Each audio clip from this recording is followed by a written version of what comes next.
자, 이제 오늘 우리가 이 누스드라라고 하는 그 바울이 그 이 8절에 보면 이제 누스드라라고 하는 곳에 가서 말씀을 전합니다.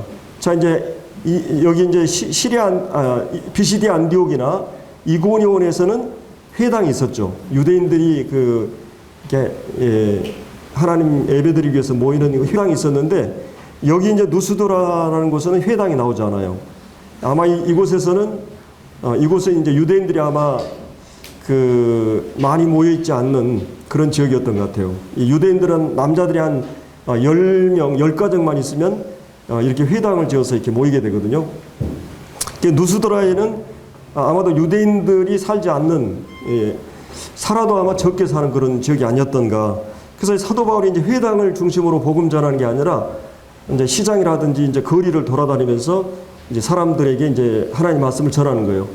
그러니까 이제 어느 날 이렇게 말씀을 전하다 보니까 한두 사람 모이다가 뭐 가끔 여러분들이 시장 통해서 이제 무슨 뭐 마술한다든지 무슨 구슬한다 이러면 사람들이 하나둘 모이잖아요. 그래서 이제 사람들이 모여드니까 뭐 수없이 많이 모였을 것 같아요. 한 100여 명 이상 모여 있지 않았을까. 그래서 이제 계속 말씀을 증거하는데 갑자기 이제 여기에 나오는 이 안진뱅이 걷지, 여기 8절에 나온 대로 발을 쓰지 못하는 사람, 나면서부터 걷지 못하고 걸어본 적이 없는 이제 이런 그 사람이 여기에 나오고 있습니다. 그래서 이제 여기에 보면은 이제 사도 바울이 이제 복음을 이제 전하고 있는데, 한 사람이 특별히 하나님 말씀을 전하다 보면 이 말씀을 눈이 초롱초롱하고 귀를 종긋하고 고개를 정면으로 저를 쳐다보고, 때로는 고개를 끄덕이고 반응하고 기록을 하기도 하고 하면서 말씀을 이렇게 반응하는 경우가 있어요. 근데 이제 때로는 이제 권태스럽고 힘겹고 또 딴청을 피고 이게 빨리 안 끝나냐 이제 이런 태도로 보이는 경우도 있어요. 말씀을 딱 전해보면 제가 한 곳만 보지만 이제 가끔 이렇게 보면은 누가 말씀을 듣느냐 하는 걸 볼 수 있는 거거든요. 사도 바울이 복음을 전하는데 이 한 사람이 이제 집중을 하게 되는 거죠. 그래서 이 사도 바울이 그때 순간 이 말씀을 전하면서 이 사람이 때로는 어떤 개인 전도를 할 때나 말씀을 전하다 보면 이 사람이 말씀을 흡수하고 있구나, 말씀을 잘 소화하고 이해하고 있구나, 스펀지처럼 이 말씀을 이렇게 받아들이고 있고 하는 걸 느낄 때가 있어요. 그러니까 아마도 이 사람도 그랬던 것 같아요. 평생 이 사람은 걷지 못한 사람이고 이게 뭉쳐서 이렇게 다니는 사람이고, 바울이 이게 복음을 전하는데 이 사람이 거기에 이제 집중을 한 거죠. 근데 이 많은 사람 가운데 바울이 그 사람에게 특별히 이제 시선을 하게 되고, 하나님께 특별한 어떤 계시를 받은 충동이 있었는지 모르지만 그 사람을 치료해 주는 거를 이제 우리가 본문에서 보거든요. 자, 그래서 이제 이 일로 인해 가지고 이 사람들이 이제, 그러니까 이제 여기에 나오는 이 안진뱅이의 이 하나님 말씀에 대한 반응, 그 다음에 또 한 가지는 이 사도 바울이 치료했을 때 그 청중들이 어떻게 반응하는가. 그러니까 이 기적이 나타났을 때 기적을 행하는 그 사도 바울을 신격화하려고 하는 이런 이 반응들은 이제 하나에 볼 수 있고, 또 한 가지는 사도 바울이 자기를 신격화하려고 했을 때 반응, 이 세 가지 정도의 반응이 우리가 이제 오늘 본문에서 나오는 거 볼 수 있습니다. 이 사람들이 어떻게 합니까? 이 사람을 바나바는 아마도 나이가 많고 덩치도 크고 아주 잘생겼던 것 같아요. 이 사람은 이제 제우스, 이 그리스 사람들이 챙기는 제우스 신이고, 그 다음에 이제 사도 바울은 별 볼품도 없고 옆에서 계속 연설하니까 옆에서 이제 무슨 비서실장이나 대변인처럼 이런 사람이다 생각하고, 이 사람을 여기 이제 헤르메스, 이 제우스 신은 항상 이 보필하고 다녔던 헤르메스라는 신이 있거든요. 그래서 이제 이 두 사람을 아마도 신이 이곳에 내려와 가지고 이런 놀라운 사람으로 할 수 없는 능력이 나타나니까, 표정이 나타나니까 이 사람들 이분을 이제 바로 제우스 신이 이 성육신 해가지고 우리 가운데 오셔가지고 이런다. 이런 그 전설이 있어요. 옛날에 한때 이런 일이 있었는데 그 신을 노엽게 해가지고 그 사람 이 마을 전체가 전멸되고 그 경건한 부부만 이제 살았다는 그 전설이 한 50년 전에 있었던 전설이 있거든요. 역사에 보면. 그래서 이제 이런 것들을 이게 생각하면서 이 사람들이 이제 다들 종교심이 일어나가지고 사도 바울을 신격화하려고 하는 그래서 이제 이 사도 바울이 이 부분에 대해서 어떻게 합니까? 어떻게 반응합니까? 여러분들은 어떻습니까? 사실 우리에게도 이런 시험이 늘 찾아와요. 자기를 우상화하고 자기를 정말 자기가 높이려고 하는, 사람은 자기가 자기를 높이려고 하는 사람이 있고, 다른 사람이 그 사람 보면 부러워하면서 계속 그 사람을 높이려고 하는 게 있고, 하나님께서 그 사람을 높이는 경우가 있어요. 근데 이제 자기가 자기를 높여도 하나님께서 그걸 싫어하셔요. 이 교만이기 때문에. 이 바리새인들이 전형적인 그런 사람을 의식하고 사람들이 잘 보이려고 하는 이런 이 자기를 높이려고 하는. 그러나 하나님께서 자기를 존중히 여기는 자를 높이고 자기를 잘 섬기는 자들을 분명히 보상하십니다. 어떤 형태로 하나님이 그들을 세우시거든요. 그렇기 때문에 이제 이런 그 자기를 신격화하려고 하는 이제 이런 거에 대해서 이 사도 바울은 어떻게 이런 우상화를 극복하는가? 사실은 늘 우리 안에는 이런 두 가지 싸움이 있죠. 내가 왕인가? 나는 노예인가? 내가 주인인가? 나는 종인가? 이런 싸움을 끊임없이 우리는 해요. 왜냐하면 내가 죄를 범할 때 하나님 자리를 제거해버리고 내가 하나님 앞에서 왕이 되었어요. 모든 것은 내 중심이고 내 중심으로 내 위주로 이제 생각을 하게 됐어요. 그리고 또 한 가지는 사람은 또 한 가지는 나 자신을 보니까 나는 한계적 존재예요. 공간적으로 시간적으로 나는 한계적 존재고, 자, 외모를 봐도 머리를 봐도 또 내가 이제 재능이나 은사를 봐도 내가 하는 모든 것에 대해서 너무나 내가 못하는 것 때문에, 그래서 사람들은 슈퍼맨이라든지 아니면 무슨 척척박사 만물박사라든지 드라마에 나오는 대리만족을 위해서 끊임없이 나 아닌 나를 추구하는 마음이 있어요. 그러다 보니까 이제 이 사람들이 끊임없이 자기가 노예적인 태도를 살든지 이 마귀에, 아니면 자기가 모든 것의 중심이 되든지, 이런 죄성이 우리 안에, 이런 모순성이, 이중성이 항상 우리 안에 실제하고 있습니다. 근데 이제 여기도 이 사도 바울도 여전히 그런 시험을 받고 있는 거예요. 그때 이 사도 바울이 어떻게 그거를 이 우상화를 극복하는가, 이 본문에서 이 말해 주고 있는데, 자, 오늘 우리가 이제 이 본문에 나오는 이 불구, 어떻게 이제 이 불구자가 이런 놀라운 믿음을 갖게 되었는가. 이 구절을 보면 이 바울이 말하는 것을 듣거늘 바울이 주목하여 구원받을 만한 믿음이 그에게 있는 걸 보고, 자, 여기서 구원받을 만한 믿음이란 말은 구원받은 믿음이 아니고 구원받을 만한 믿음. 그러니까 이 사람은 이제 육체적인 치료 구원을 받든지 영적인 구원을 받든지, 분명히 우리는 구원받기 전에 구원받을 만한 잠재력이나 개연성이 또 있어요. 모든 사람이 열려 있어요. 아직 그러나 이 사람은 믿음을 행사하지 않았어요. 근데 분명히 사도 바울이 이 말씀을 전하다 보니까 구원받을 만한 믿음이 그에게 있는 것을 이제 볼 수가 있습니다. 그래서 이제 그러면 어떻게 해서 이 믿음이 생기게 되었는가? 사도 바울이 무엇을 전했겠어요? 사도 바울이 여기서 뭘 전했겠습니까? 거기 7절에 보면 여기 14장 7절에 뭐라 그랬어요? 거기서 복음을 전하더라. 그러니까 이제 이 누스드라에서 뭘 전했어요? 복음을 전했어요. 근데 여기서는 이제 유대인들에게 복음 전할 때하고 이방인들에게 복음 전할 때하고 사도 바울의 복음 전도 방식이 좀 달라요.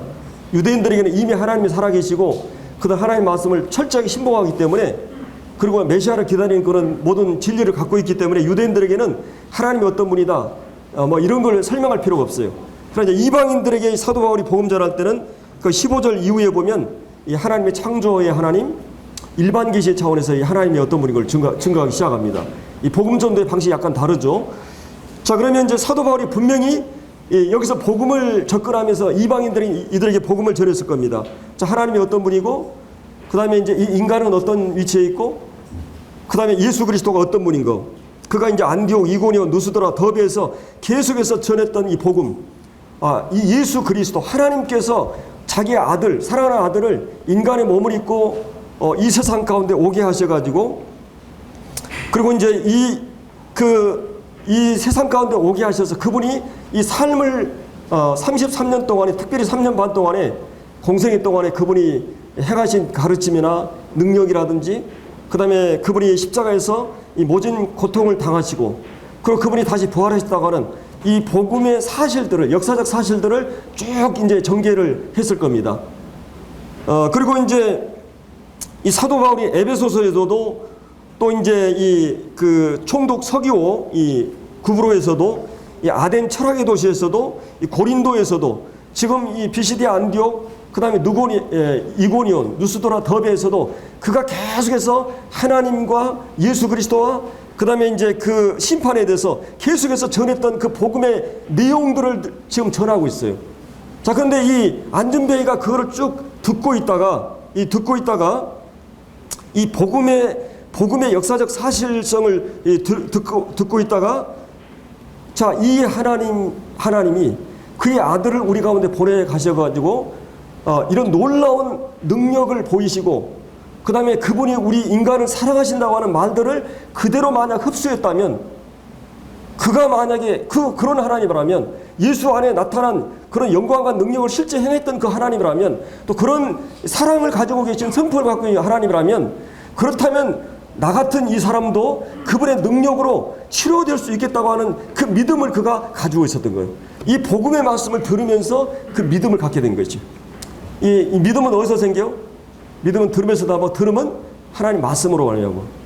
그러니까 이것은 내가 상식적인 그런 수학 공식을 이해해가지고 어떤 정보를 이해해가지고 갖는 믿음이 아니에요. 하나님에 관한 이야기예요. 하나님의 아들에 관한 얘기예요.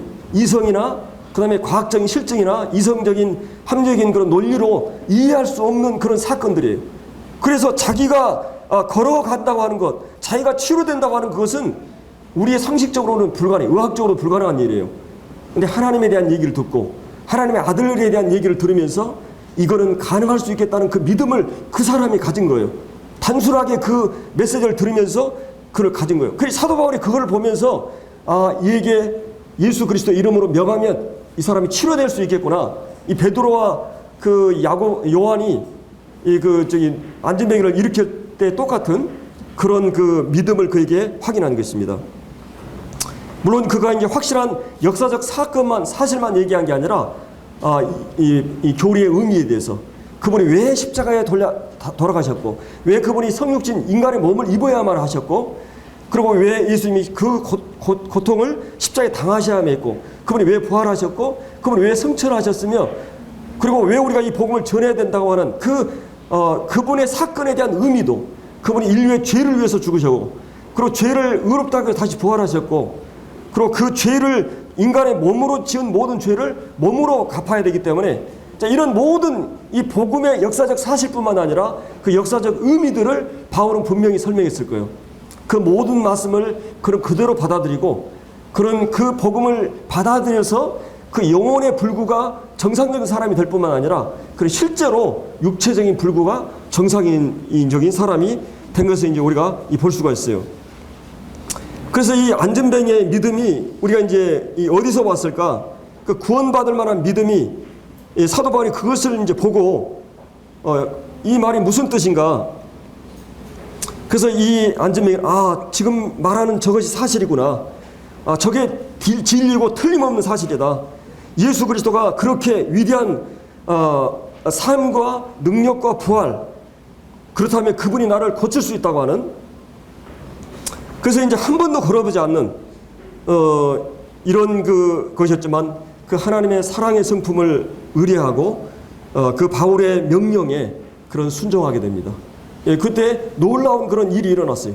그냥 이 한 번도 걸어보지 않은 이 장애인이 이제 하나님의 능력으로 걷게 된 것입니다.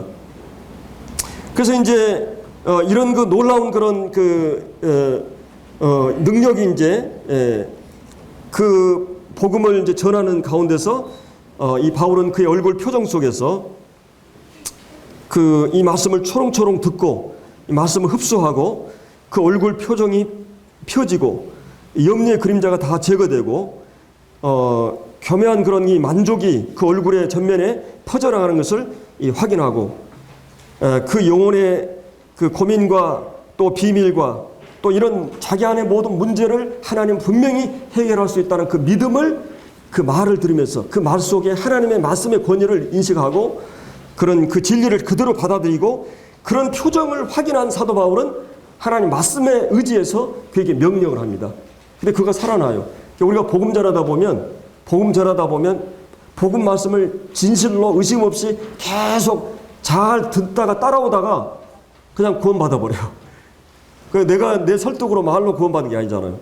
하나님 말씀을 인용해가지고 하나님 말씀 계속 우리가 의미를 전달하는데 그 말씀의 능력이 그 죽은 자를 살립니다. 이 요한복음 5장 25절에 보면 이 하나님의 말씀의 음성을 들을 때가 오나니 곧 이때라. 듣는 자는 살아난다 그랬어요. 나사로가 말씀 듣고 살아나듯이 우리 하나님의 복음의 말씀 듣고 이 죄인들이 살아나는 이런 놀라운 그런 역사가 이제 있게 되는 것입니다. 그래서 이제 이런 이 복음이 이제 증거되면서 어떻게 보면은 어떤 사람들은 믿음을 그런 복음을 통해서 구원받을 만한 그런 믿음이 있어도 무지하기 때문에 계속 이제 불구로 남아 있을 수가 있어요.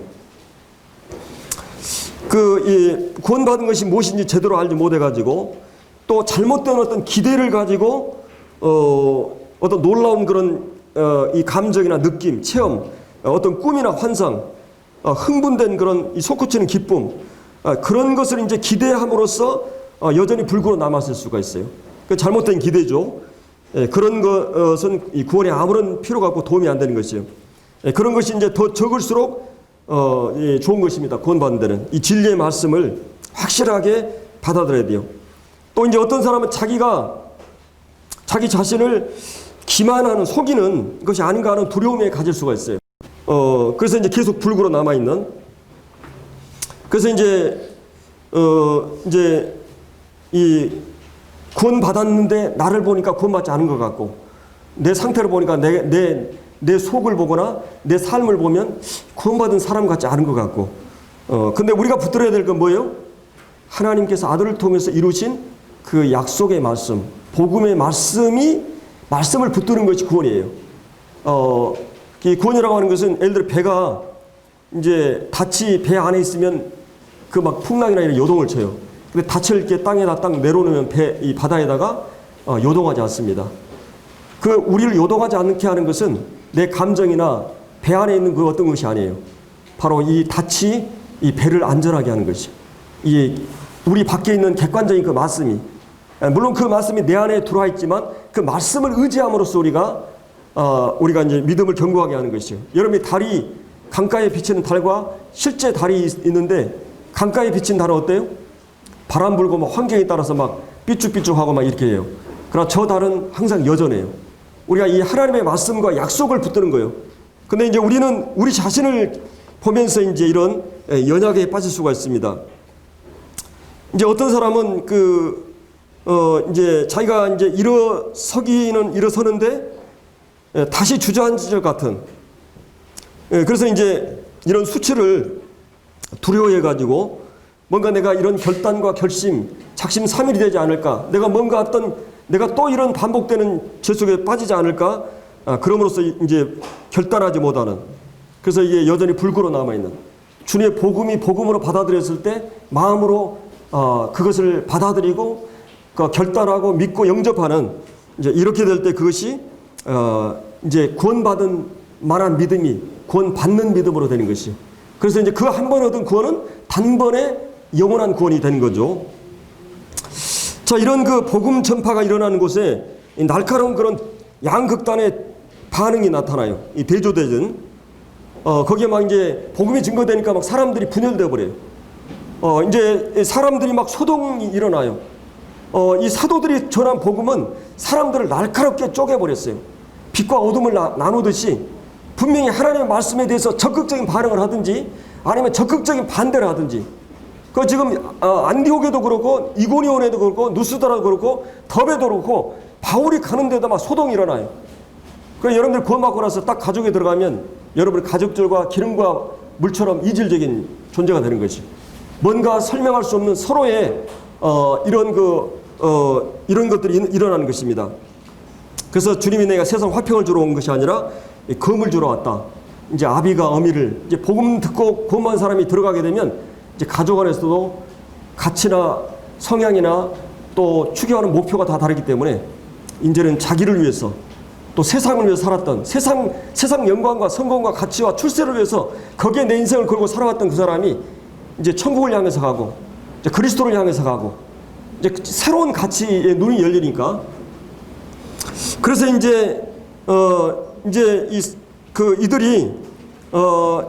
그들은 이제 놀라운 어떤 그런 이 복음이 가지고 있는 권위, 그리고 그것 때문에 담대하고 확신과 열정, 용기, 그런 불굴의 정신을 가지고 이 복음이 갖고 있는 그런 이 권위를 가지고 복음을 전했어요. 철학적 사변이나 뭐 자기의 어떤 뭐 이런 게 얘기 아니라 이 복음이 갖는 위대한 가치를 알았기 때문에 이 하나님께서 예수 그리스도 안에 이루신, 인류를 향해서 이루어 놓으신 영원한 생명을 얻을 수 있고, 그리고 진정한 사랑이 나타난 이 복음을 그들은 전하기를 주저하지 않았던 것입니다. 이제 여기서 기독교가 이 세상 종교하고 다른 점이 뭐냐면 이 우리가 가지고 있는 이 복음 안에는 이 하나님의 능력이 나타나는 것이. 그러니까 이 종교에도 이제 하등 종교, 뭐 샤머니즘에 애니미즘이나 뭐 동물이라든지 뭐 나무나 뭐 조상숭이고 이 하등 종교가 있어요. 또 고등 종교가 있어요. 뭐 이런 불교나 유교나 막 거기 성문화되고 교류화되고 상당한 어떤 좀 이렇게 어떤 천주교라든 이런 또 종교가 있어요. 근데 그 종교회가 없는 게 뭡니까? 이 복음이 없고 그다음에 이 능력이 없어요. 능력이 없어요. 이 복음에는 하나님의 능력이 나타나거든요. 지금 이 불구자를 살리는 그 능력을 통해서 기독교에 있는 것들을 지금 보여주고 있는 것이죠. 이 성령의 능력, 이 복음, 자, 예수 그리스도의 이 능력이 얼마나 놀라운가. 이제 이 사람이 한 걸음 움직일 수도 없는 사람이, 무능한 위치에 있었던 사람이 이 하나님의 권능이 임하니까, 이 그리스도의 이름이 복음이 증거되니까 그런 일이 걷게 됐어요. 영적으로도 이것이 가능하게 된 것입니다. 이 기독교 계시라고 하는 것은 하나님으로부터 온 계시란 증거예요. 그러니까 이 능력이라고 하는 것은 이 메시지의 내용이나 그 메시지의 내용에 권위를 부여하기 위해서 항상 표적이 따랐던 거예요. 그러니까 어떤 뭐 자기 과시를 위해서나, 만약에 사도 바울이 자기 과시였다면 사람들이 자기 신규가 있을 때 어떻게 했어요? 이제 내가 막 이렇게 했을 겁니다. 그러나 바울이 펄쩍 뛰어가지고 막 사람들은 막 흥분해가지고 막 옷을 찢으면서 이러면 안 됩니다. 이렇게 한 걸 왜 그랬어요? 자기 때문에 이온 게 아니기 때문에. 이 복음의 능력이나 복음의 내용이 하나님께서 아들을 통해 준비하셨고 성령의 능력으로 이루어진 일들을 이 사람들이 이제 막 사람들 가운데 일어날 수 없는 일들이 일어나니까 이 그냥 신격화하려고 하는 것이에요. 그래서 이 능력이 실제한다고 하는 것, 사람을 변화시키는 이 놀라운 일이에요. 제가 이제 며칠 전에 미국의 뉴욕의 한 아주 먼 그 섬으로 이루어진 그런 그 감옥을 이렇게 그 인터넷에서 봤거든요. 근데 이제 여기에 이제 한 그 교도관, 이 감옥의 그 책임자가 20년 전에 이제 하나님 믿는 사람이 들어왔어요. 근데 이제 여기는 죄수들이 한 5천 명 정도 되는데, 거기는 주로 이제 사형수나 그다음에 무기징역 80%가, 그리고 이제 사기범이나, 그러니까 우리나라로 얘기하면 청송 교도소처럼 최고 악질적인 사람들, 흉악범들만 이렇게 모태놓은 곳이에요. 그래서 거기서 이제 그리고 날마다 막 살인이 일어나요. 이 사람들이 너무나. 그리고 제가 이제 한 사람이 간증을 듣는데, 이분이 자기가 그 20살 이전에 자기 친구들이 다 죽었다는 거예요. 이 뉴욕의 그 슬럼가에서 보통 그 마약이라든지 막 사람들을 죽이고, 사람 죽이는 것이 막 쉽게 이루어지는, 자기가 감옥에 들어온 것 때문에 살았다는 거예요. 예. 그러면서 그 사람이 이제 이 복음을 듣고 변화되어 가지고 정말 하나님께 찬양하고 감사하는, 그래서 이 5천 명 중에 상당한 부분이, 몇백 명이 이 복음을 듣고 이 변화되는. 그리고 한 목회자가 이제 이 교도관의 그 요구로 인해 가지고 들어가서 복음을 전해가지고 수없이 많은 사람들이 복음을 전하고, 그렇게 흉악한 사람들이 변화되고, 그 안에 성경을 공부해가지고 목사가 되고, 그리고 그들이 성경 공부를 이렇게 인도하고, 이런 것을 이렇게 볼 수가 있었거든요. 기독교 안에는 이런 능력이 실제합니다. 어떤 사상과 이념이 무엇이 그들을 그렇게 변화시켰는가? 이 복음의 능력이에요. 우리의 본질을, 우리의 신분을 완전하게 바꿔버리는 이 복음. 술주정뱅이가, 도덕 거짓 사기꾼이, 폭력배가, 그 흉악범들이 복음의 능력을 통해서 변화되는, 이것이 복음의 기적이라고 하는 것입니다. 그래서 이제 우리가 이제 이 사도행전 그 14장을 보면서, 자, 그러면 우리가 이제 이런 측면을 또 생각을 해볼 수 있어요. 이 본문에서, 자, 사람들은 항상 어떤 표적이나 기적이 나타나면 어떤 것을 생각하게 됐어요? 다른 말로 이런 말이에요. 사람들이 종교를 갖는 이유가 무엇일까? 물론 이제 하나님께서 사람을 영적인 존재로 만들었기 때문에 사람 안에는 그 영성이 있어요. 그 영혼에는 그 뭐 돈으로 채워져도 쾌락으로 막 세상 어떤 것으로 채워질 수 없어요. 그렇기 때문에 이것은 하나님이 채워져야만이 돼요. 하나님 말씀이 채워져야만이, 복음만이 이 영혼을 채울 만한 공간이 있어요. 다른 어떤 것으로 채울 수 없는 그 공간이 있어요. 사람에게는. 그래서 사람들은 이 허전함을 채우기 위해서 종교를 만들고 종교를 찾게 돼 있어요. 이제 그런 측면도 있지만, 이제 일반적으로 사람들이 이제 이 종교를 찾게 되는 것은 그 어떤 경우냐면 이제 성경에 보면은 여러분 이 요한복음 5장에 보면은 예수님께서 이제 그 38년 된 병자를 이제 고칩니다. 이 베데스다 연못에서. 근데 이제 그것이 이제 안식일 날 그 일을 하게 되거든요. 자, 그런데 이제 중요한 거는 예수님께서 38년 된 병자, 마치 이스라엘 백성들이 38년 동안 광야에서 헤맸잖아요. 이스라엘 백성들의 이 종교적인 영적인 상태를 보여주고 있는 것이에요. 그 38년 된 그 어떤 것도 이 사람을 변화시키고 고칠 수 없는 그거를 예수님 한마디 말씀에 그냥 손 들고 자 일어나 걸어라 하니까 그냥 걸어버린 거거든요. 이것 하나 사건을 가지고 이 예수라고 하는 분이 누구인가, 그분이 누구인가, 그분이 하신 말씀이 무엇인가를 사람들은 관심을 가졌어야 되는데 이 사람들은 뭘 따지고 있어요? 자기들 이 구약의 성경을 가지고 이 안식일이 지키냐 안 지키냐, 이 사람은 옳은가 그런가 이걸 따지고 있는 것이에요. 이것이 상당히 심각한 문제입니다. 이 종교라고 하는 것이 하나님을 묶어버려요. 종교라는 게 수단화돼 버려요. 자기를 위해서 자기 소욕과 성취를 위한 하나의 수단이나 도구로 전락해버린 것입니다. 그래서 자기들이 맞지 않으니까 예수 매장시키고 그냥 결국 십자가에 달려 죽게 하는 거거든요. 그래서 주님이 이 5장에 보면 그런 말씀입니다. 너희가 스스로 영광을 구한다. 하나님께로부터 영광을 구하지 않고 너희가 이 성경을 상고하니 이 성경이 곧 나에 대해 증거한다. 너희가 영생을 얻기 위해서 성경을 상고하거니와 이 성경 곧 내게 대해 증거한다. 내가 왔는데 너희들을 알아보지 못하고 있다는 것이죠. 그러면 주님이 하신 말씀이 너희가 나를 믿는 것도 아니고 하나님 사랑하는 것도 아니다. 너희들은 서로의 영광을 구하고 자기의 영광을 구하고 있다. 하나님께로부터 오는 영광을 구하지 않는다. 이거를 책망하시는 것을 보게 됩니다. 그 다음에 요한복음 6장에서도 이 오병이의 기적을 행했을 때 사람들이 어떻게 해요? 이 표적을 보고 기적을 보고 뭐예요? 예수님이 하나님 표적을 보고 예수님이 메시아라는 표적을 보고 메시아에 대함을 믿으려고 온 것이 아니라 먹고 배부른 까다. 그리고 예수님이 종교적인 그런 어떤 그런 메시아로서 자기 정치적으로 이 로마의 속박에서 우리를 구원해 줄 이런 사회적인 문제, 이런 경제 문제라든지 정치 문제를 해결해 줄 그런 임금 삼으려고 막 예수님을 추리하거든요. 근데 예수님이 그걸 다 거절해요.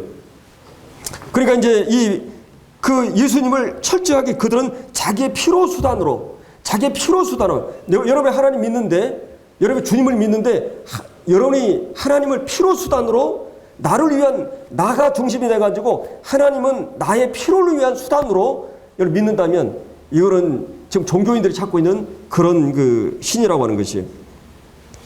그리고 여러분들이 사도행전 8장에도 보면 이 시몬이 나와요. 사도 이제 막 베드로가 와서 막 이 기도회가 안수하니까 막 성령 받으니까 자기가 하는 그 마술의 능력이 게임이 안 되잖아요. 거기 항복하고 굴복하는데 그 다음에 어떻게 가냐면 저 능력을 가지고 자기가 평생 그 자기 직업적인 수입으로 생각하고 그거를 요구해요.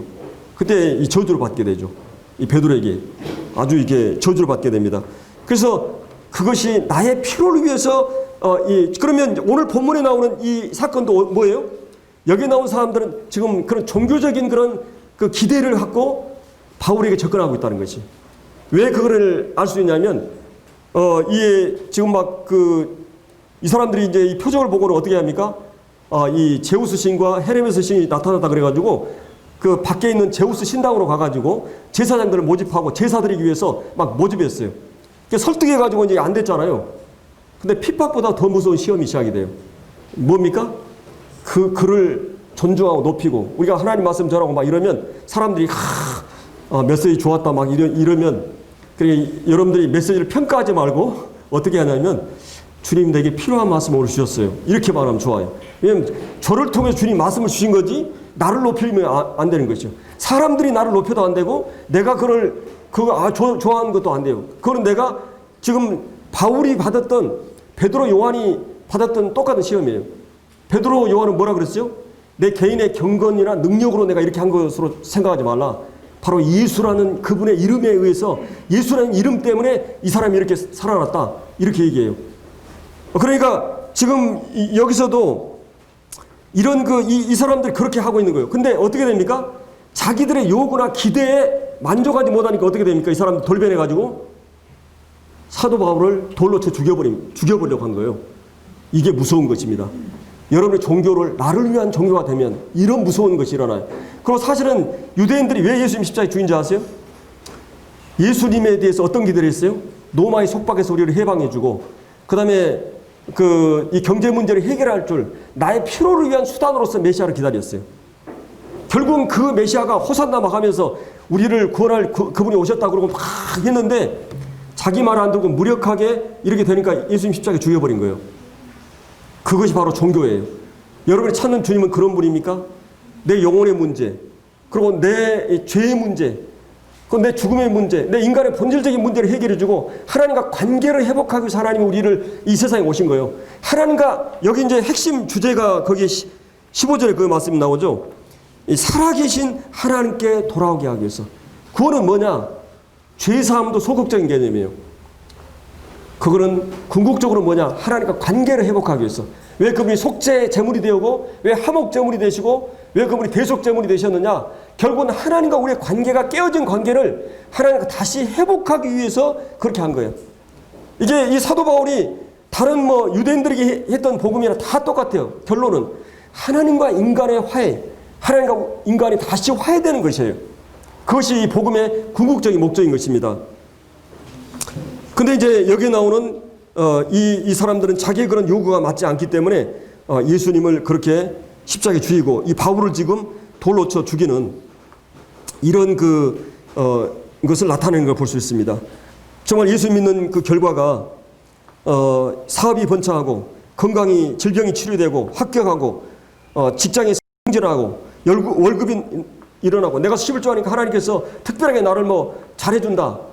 이런 그 거리를 위한 효과가 아니라 내가 예수 믿는 결과로 하나님의 자녀라는 것으로 인해서 세상 속에서 대접을 받고 보상을 받기는커녕 돌에 맞고 조롱당하고 감옥에 가고 병신되는, 그래서 신앙생활은 우리는 주님 앞에 충성하고 인내하고 믿음으로 이 길을 가야 돼요.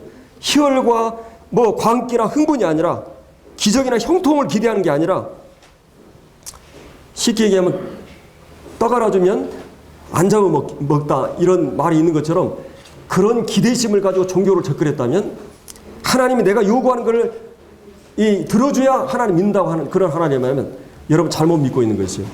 우리가 믿는 하나님은 그런 하나님이 아니에요. 이런 하나님을 찾다가 유럽이 지금 교회들이 텅텅 비고 있어요. 미국이 그래요. 하나님과의 관계를 회복하고 죄를 지적하고 심판을 경고하고 이 하나님과 관계, 그리고 하나님께 예배하고 하나님을 제대로 섬기고 이 복음을 위해서 살고 복음을 증거하고, 그래서 초대교회가 갔던 그 길을 우리가 가지 않으면 우리도 이제 50년 100년 후면 유럽이나 저런 선진국이 가는 길을 가게 될 것입니다. 예수는 여러분의 필요수단입니까? 그분이 내 삶의 주인입니까? 그분과 나의 관계가 회복되고 여러분이 그런 주님을 섬기고 있는가? 여러분이 이제 이 주님과의 관계가 회복되는 것, 이 관계가 정상되는 것, 이거 그 무엇보다도 중요한 것입니다. 세상은 자기 자리를 만들기 위해서 누군가를 밀어내고 누군가를 밀어내야 돼요. 이 바리새인들은 예수님을 갖다 놓으니까 자기를 증명하기 위해서 예수님 십자가에 죽였어요.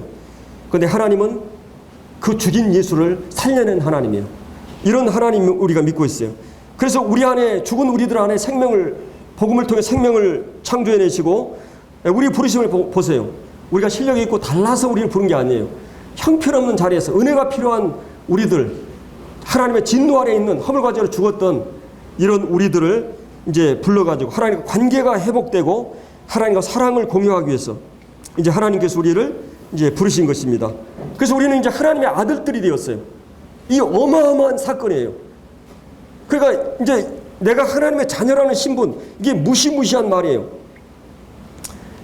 아들을 내어주시기까지 한 그 사랑을 우리 보셨는데 그 이상 더할 게 뭐냐? 한번 생각을 해보세요. 예수님 이름으로 도덕성, 죄책감 사라지고 성공 좀 하고 참 내가 좀 안심하고 자존심 세우고, 예? 이런 차원의 예수님 믿는 것이 아니라 여러분이 이제 하나님의 자녀가 됐다고 하는, 복음 안에서 하나님의 자녀라고 하는 신분이 됐다고 하는 것은 이게 어마어마한 사건이에요. 이 어마어마한 사건이에요. 그래서 사도 이 바울은 여러분 빌립보서에 보면은 그가 이제 오랜 세월 동안에 그가 하나님을 믿고 열심히 주님을 섬기는데 왜 예수님처럼 그렇게 집 한 채도 없고, 그 다음에 이제 사도 바울처럼 정처 없이 다니면서 정말 구질구질하고 불편하고 그 고난의 세월을 못 먹고 춥고 배고프고 헐벗고 그 고난의 삶을 계속해서 가야 되느냐. 만약에 사도 바울에게 주님에 대한 사랑과 그분이 실제적인 그 삶의 존재론적으로 살고 궁극적인 소망이 없다면 그의 이 짧은 삶은 아무런 의미가 없어요. 그러나 예수님의 삶이 그렇듯이, 바울의 삶이 그랬듯이, 이 성경의 역사의 선진들이 그랬듯이, 교회사의 선진들이 그랬듯이 우리가 가는 길은 믿음의 길이에요. 내가 뭐 좀 더 잘 살고 못 살고 이것이 그렇게 중요하지 않아요. 여러분이, 제가 그 얘기했죠. 그 사람을 평가하기 위해서는 뭘 보라 그랬어요? 그 사람이 무엇 때문에 기뻐하고 즐거워하는가를 보라. 예, 돈 때문에, 내가 자식 때문에, 뭐 어떤 것 때문에, 무엇 때문에 여러분을 그렇게도 막 즐거워하고 기뻐합니까? 그걸 보라는 것이. 바울은 무엇 때문에 그렇게 기뻐하고 즐거워했습니까? 예수님은 무엇 때문에 그렇게 즐거워하고 기뻐했어요? 그 다음에 이 고난에 대해서 어떤 태도를, 그 사람이 무엇 때문에 고난을 받는가? 사실은 여러분들 옛날에 우리 애국자들이 얼마나 고난을 받았어요. 이 정말 자존심을 짓밟고 일본이 쳐들어와가지고 우리가 살고 있는데 그냥 막 공물을 다 수탈하고 막, 이거는 정말 지성인들이나 양심자들이 도저히 참을 수가 없는 거예요. 적당히 타협하고 그냥 그 사람들하고 하면 잘 살 수 있지만 이럴 수는 없다. 그래서 이 국내적으로 국외적으로 막 감옥에 들어가고 투쟁을 하고 목숨 걸고, 그럼 내 후손들에게는 이 고통스러운 삶을 이어주면 안 되겠다. 그래서 그들은 그 이념 때문에, 조국이라는 그 이념 때문에 그 어떤 고난도, 그 어떤 그 시련도 그거를 커버할 수가 없었어요. 바울에게는, 주님에게는 그게 있었어요. 그 어떤 고난도 핍박도 그 사람들을 밀고 나가는 그 어떤 힘이, 그 어떤 적극성이, 그 안에 강력한 담대함이 있었던 거예요. 그게 무엇이에요? 그 근거가 복음의 내용이에요. 하나님이 살아계시기 때문에. 사도 바울이, 그러면 어떻게 보면 우리 애국자들은 그렇게 살다가 처자식 못 먹이고 못 배우고 해방되니까 어떻게 됐어요? 친일파들이 전부 다 제대로 배웠잖아요. 유학 갔잖아요. 국가를 이어나가는데 누가 해야 돼요? 그런 현실을 우리는 이제 가슴 아프게 갖고 있지만은, 어떻게 보면은 저도 이제 제가 사역을 딱 뛰어들었을 때 이 고민이 시작됐어요. 제가 이제 그런 피해자이기 때문에. 저희 부모님도 마음이 착하셔가지고, 예, 굉장히 우리가 부유했어요. 동네에서 막 2번째로 부자가 됐다고 그래요. 아버님이 이제 굉장히 성실하게. 근데 아버님 마음이 너무나 약하고 착하셔가지고, 인정이 많으셔가지고, 보증을 서너 번 재산을 다 날려버린 거예요. 그러니까 이제 어떻게 돼요? 아버님은 막 술로 막, 그러니 어머님이 고생하고 11명 난 자식들은 어떻게 해요? 막 그냥 제대로 배우지 못하고 엄청난 이 고생을 했어요.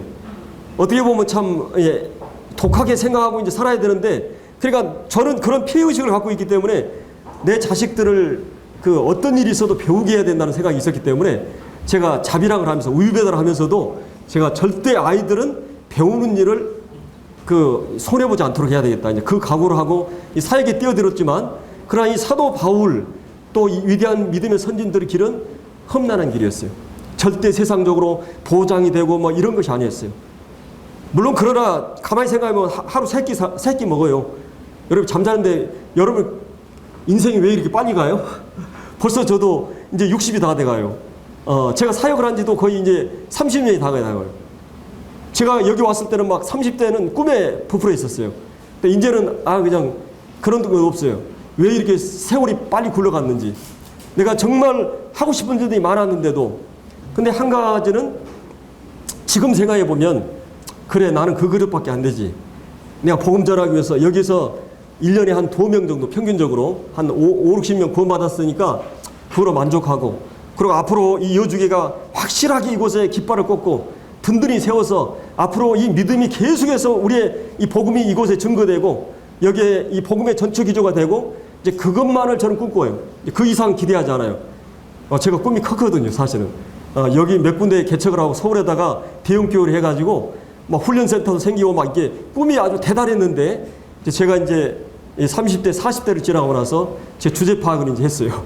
그리고 이제 저는 여기서 그냥 제 인생을 확실하게 요구하고, 제가 조금 주님이 허락하신다면 이제 장원이라든지 이런 양평이라든지 이런 곳에서 교회가 좀 커가지고 분가돼서 교회들이 개척되는 걸 보고 싶은 마음이에요. 이제 이런 복음의 증거가 우리 가운데서 이루어지도록.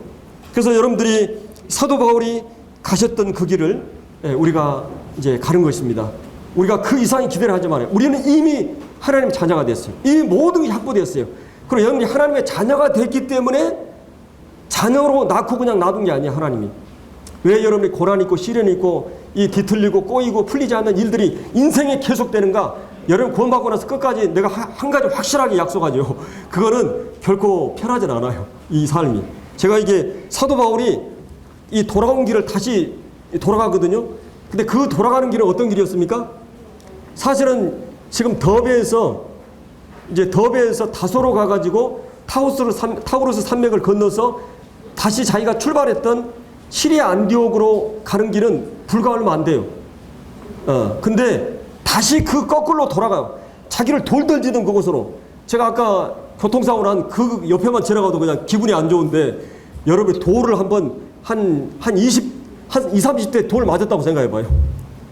여러분 실제 돌을 맞아가지고 완전 기절이가 죽은 거 됐잖아요. 그래가지고 피가 칠칠하고 막 죽은 자 같은 기적적으로 살아났어요. 아마도 아직도 상처가 아물지 않았을 겁니다. 근데 그 모습으로 또 지금 그 성도들을 향해서 그 지금 소굴로 들어가는 거예요. 한번 생각을 해보세요. 그러면 사도 바울이 왜 그랬겠습니까? 왜 그랬겠어요? 그에게는 그 속에 그 어떤 것도 끊을 수 없는 강권하는 힘이 있었어요. 이 복음의 능력이, 성령 이끌림이 있었어요. 그럼 거기에 충실했던 것입니다. 그리고 그 사람들이 가서 이제 너희들이 이제 여기 14장 거기 이제 21절에 복음을 그 성에서 전하여 많은 사람들을 제자로 삼고, 이제 더베에서도 많은 제자들이 삼았죠. 다시 이제 누스드라로 돌아갑니다. 돌 맞은 대로 이고니온과 안디옥 추방 쫓겨난 돌아가서 그 다음에 이제 그 지역 교회들에게 마음을 굳게 하고 믿음에 거하라 이루고 고라고, 우리가 이 하나님 나라에 들어가기까지는 뭐예요? 많은 환난을 겪어야 될 것입니다. 이 말을 하고 있어요. 여러분들이 주님 이게 환난을 겪어서 내가 환난을 겪어가지고 천국한다 이런 말이 아니라, 여러분이 이제 하나님의 자녀가 됐으니까 주님 나라 갈 때까지는 환난이 계속될 것입니다. 이 대적하는 자를 두려워하지 마시오. 그래서 이제 이 교회의 가장 중요한 장로들을 세우게 됩니다. 이게 불과 이제 1년도 안 됐어요. 그 가운데 유대교 가운데 오래된 사람들을 모아가지고 장로들을 이게 영적으로 장로들 리더들을 이제 세우게 되고, 이제 금식 기도하면서 하나님께 이제 이 영혼들을 부탁하고, 비시디아 가운데 지나 밤빌리아로 이제 돌아왔던 버가에서 이제 복음을 전하고, 아탈리아 항구로 와가지고 그 배 타고 이제 안디옥, 이제 여기 시리아 안디옥, 제가 출발했던 안디옥 교회, 이곳에 두 사도가 이제 이룬 그 일을 위해 전에 하나님의 은혜를 부탁한 곳이라. 그들이 이르러 교회를 모아 성도들을 모아놓고, 자 여러분들이 이제 최초의 선교복을 해요. 그러면 제가 이제 여주에 와가지고 선교복을 해요. 그러면 제가 이제 이 선교복을 할 때 간증 집회죠. 그럼 어떻게 할 것 같아요? 여기 와가지고 오토바이 사고 나고, 또 내가 칼 맞을 뻔하고, 내가 여기 와가지고 막 고생하고 굶고 중간에 막 리얼하게 막 이런 걸 하지 않겠어요? 근데 바울은 지금 뭘 얘기해요? 그런 얘기들은 하나도 하지 않습니다. 그런 얘기는 하나도 하지 않아요. 그리고 27절에 보면 하나님께서 내 속에서 함께 행하신 일, 그리고 이방인들 가운데 하나님께서 믿음의 문을 여신 것을 그들이 보고해요. 하나님께서 나 같은 이 비천한 자를 들어가지고 이 하나님 역사했다. 그리고 나 같은 자를 통해서 믿음의 문이 열려졌다. 이 얘기를 하고 있는 거지. 나를 긍휼히 여기고 나 같은 죄인 중에 괴수인 나를 하나님 사용해 주셔가지고 이 하나님의 선교가 이루어졌다. 이 얘기를 하는 것이죠. 이것이 이제 그의 선교 이 보고인 것입니다.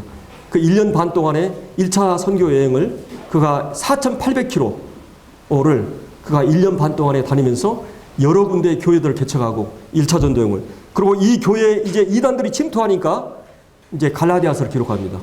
이 지역을 편지를 쓴 거예요. 갈라디아서가 지금 1차 전도여행에.